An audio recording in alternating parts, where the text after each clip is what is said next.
Cancer rates have risen dramatically over the past century.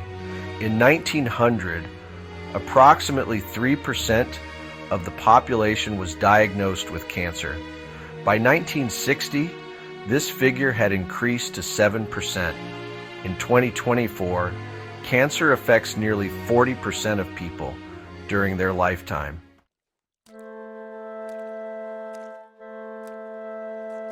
The overall health of populations continues to decline. Chronic illnesses, autoimmune disorders, and unexplained ailments are becoming more prevalent. These conditions may be precursors to cancer or independent effects of radiation exposure.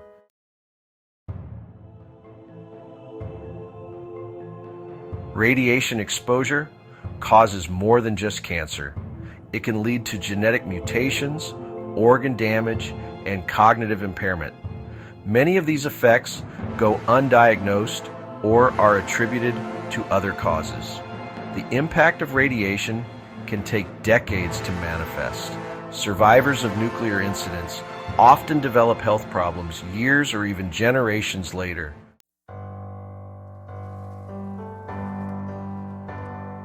Radiation therapy can cause secondary cancers by damaging DNA in healthy cells, leading to genetic mutations that may result in malignant transformation years after treatment. Additionally, radiation exposure can cause other health problems like tissue damage, organ dysfunction, and increased risk of cardiovascular disease, with the severity and likelihood of these issues depending on factors such as radiation dose, treatment area, and individual patient characteristics.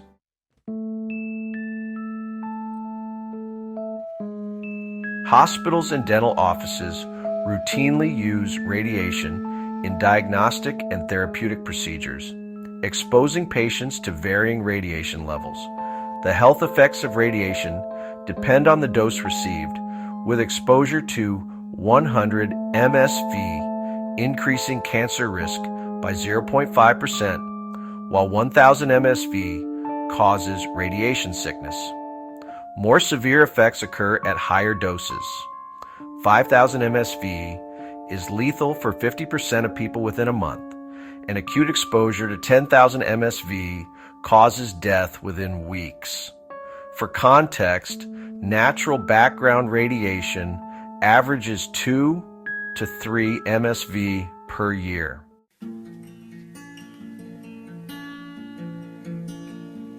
Radiologic technologists face cumulative radiation exposure over their careers.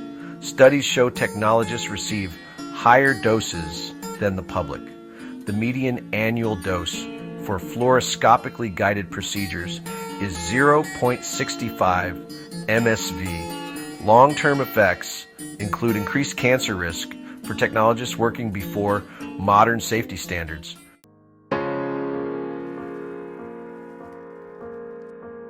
Hospital treatments are at lower levels with associated exposures. Chest X-ray, 0.1 MSV. Mammogram, 0.4 MSV. Head CT scan, 2 MSV. Abdominal CT scan, 10 MSV. Coronary CT, angiogram, 16 MSV. PET CT scan, 25 MSV. And radiation therapy for cancer, 20 to 80 Gauss, or 20,000 to 80,000 MSV to the tumor site. Radiation is never a sure bet. Even at low dosages, injury can be the outcome.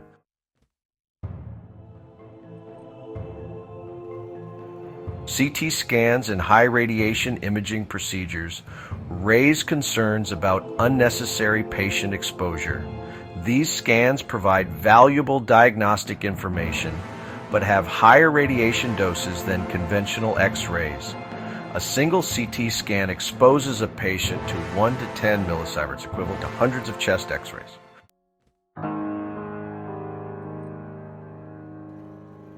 Radiation treatment does not always add years to life for cancer patients. The impact on life expectancy varies depending on cancer type, stage, and other treatments. For non-small cell lung cancer, radiation therapy improves overall survival across all stages. Nobody accumulates or counts an entire life of radiation treated or exposed. Radiation-related illnesses remain underreported due to limited awareness.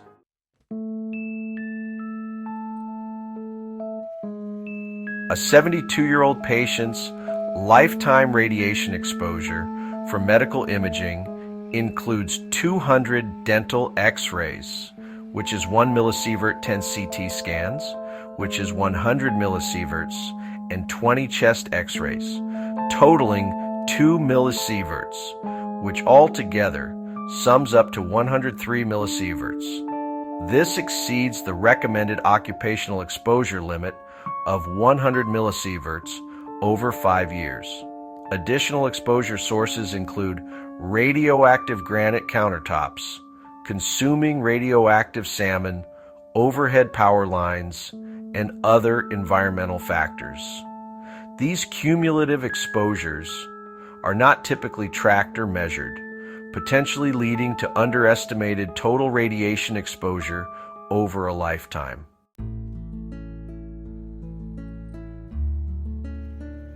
These medical uses of radiation are carefully controlled and prescribed only when the diagnostic or therapeutic benefits may outweigh the small risks associated with exposure. Healthcare providers adhere to the ALARA principle, which stands for as low as reasonably achievable, to minimize unnecessary radiation exposure while achieving the necessary clinical outcomes.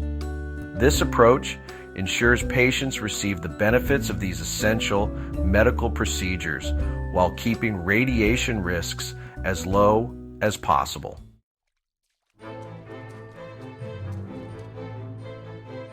Radioactive hot springs were popular health destinations.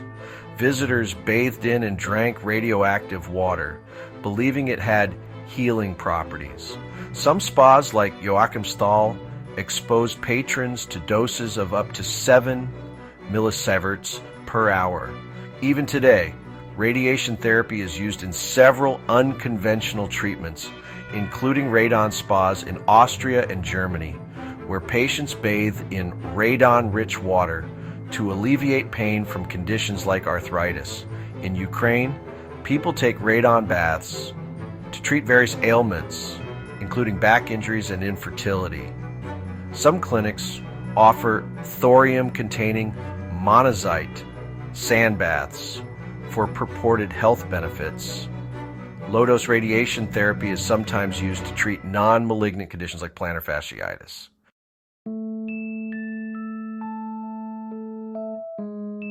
Some people visit Japan's radioactive hot springs called onsen for their healing properties. However, these practices come with significant risks. Exposure to radon and other radioactive substances increases cancer risk, particularly lung cancer. The perceived benefits are often not scientifically proven, and pain relief may be temporary or due to placebo effects. Long-term exposure to even low doses of radiation can lead to DNA damage and increase cancer risk. Additionally, these treatments may delay people from seeking evidence-based medical care for their conditions.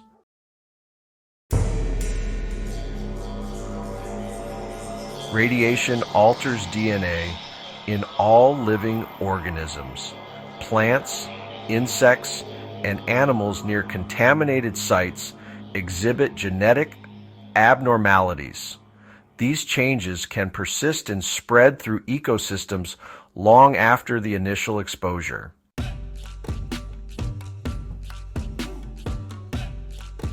The disposal of radioactive medical equipment poses significant risks.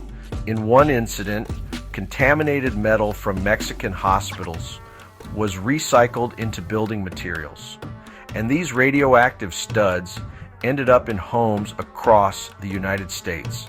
Radioactive medical equipment being recycled and unknowingly put back into public use has led to several dangerous incidents, in Samut Prakan, Thailand in the year 2000, an unlicensed cobalt-60 radiation source from medical equipment was recovered by scrap metal collectors, resulting in 10 hospitalizations and 3 deaths. A similar incident occurred in Goiânia, Brazil, in 1987 when scavengers broke open an abandoned radiation therapy machine containing cesium-137, leading to 250 people being contaminated and 4 deaths. In Mexico, in 2013, a truck transporting a cobalt-60 teletherapy source from a hospital was stolen, risking public exposure before authorities recovered it.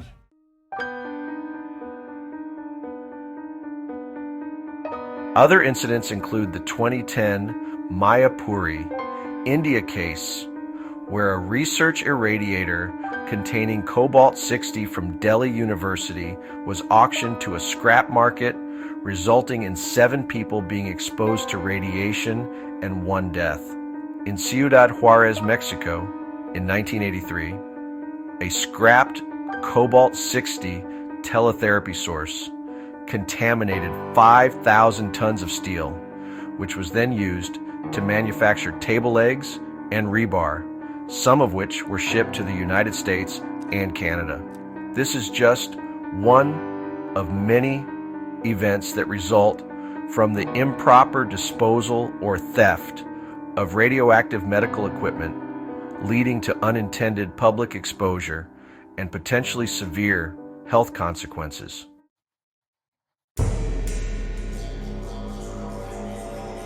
Let's look at a few other types of radiation exposure anomalies. Just a short list on the internet. I can assure you that thousands of these stories exist, and most are not documented or unknown.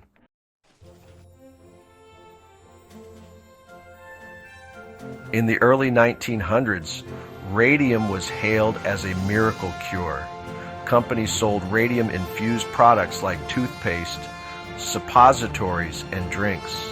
Eben Byers consumed 1,000 bottles of radium water for health benefits. He died from radiation poisoning and was buried in a lead-lined coffin.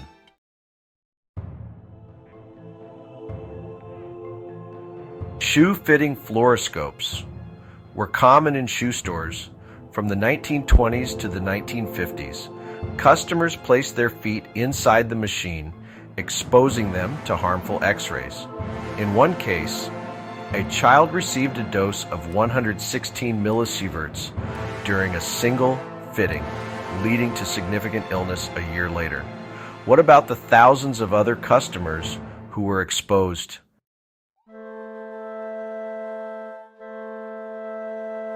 After a B-52 bomber collision in Spain in 1966, locals collected radioactive debris as souvenirs.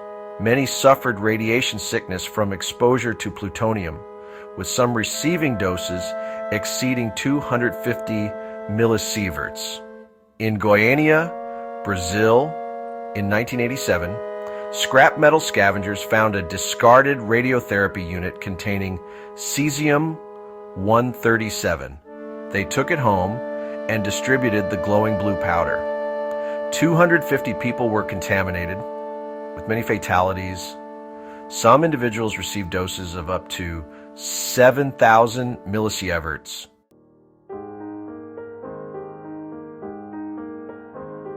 Radioactive isotopes were also put in children's toys, as exemplified by the Gilbert U-238 Atomic Energy Lab, released in 1950 by the A.C. Gilbert Company. This controversial educational toy contained radioactive materials, including 4 uranium ore samples, a Geiger counter, a cloud chamber, and other nuclear physics equipment. Marketed as a safe and educational tool to teach children about atomic energy, the kit sold for $49.50, equivalent to about $630 in 2023, and was accompanied by a comic book titled Learn How Dagwood Splits the Atom.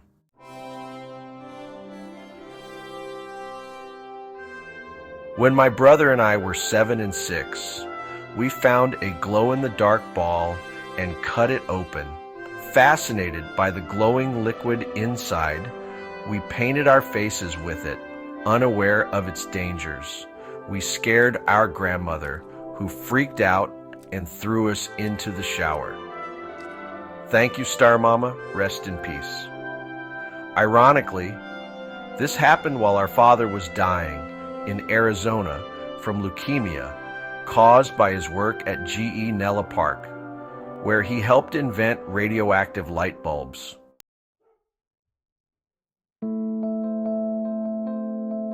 The atomic bomb ring, introduced in 1947 as a Kix cereal premium, contained a tiny amount of polonium-210 and allowed children to see scintillations caused by radioactive decay. Soon after killing hundreds of thousands of Japanese people with an atomic bomb, this company manufactured these children's ring toys. Even household items weren't exempt from this trend. Fiesta Ware, a famous brand of ceramic dinnerware, used uranium oxide in its glazes to produce vibrant orange-red colors from the 1930s to the 1970s. While not a toy, the Navigator, a 1920s-era water crock lined with radium, was marketed as a health product for families, claiming to add beneficial radioactivity to drinking water. These products demonstrate how radioactive materials were casually incorporated into everyday items, including those meant for children's use.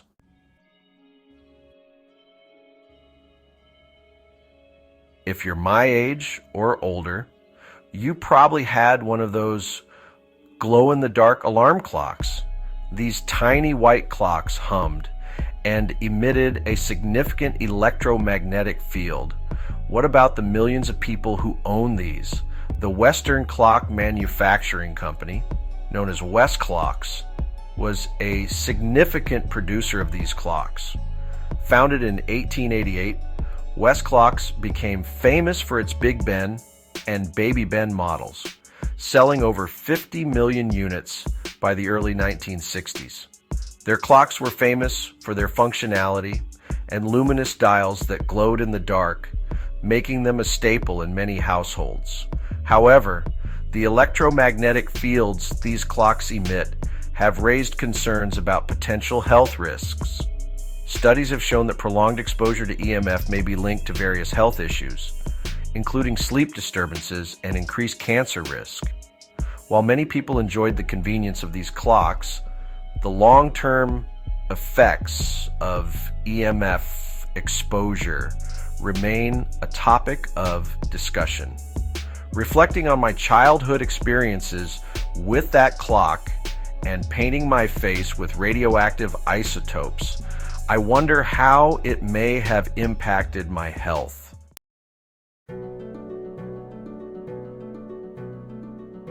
This and more can be found in the Amazon book Nuclear Exemption Event, Killing Our Families by Marko Vovk. The link is below. Please like, share, and subscribe.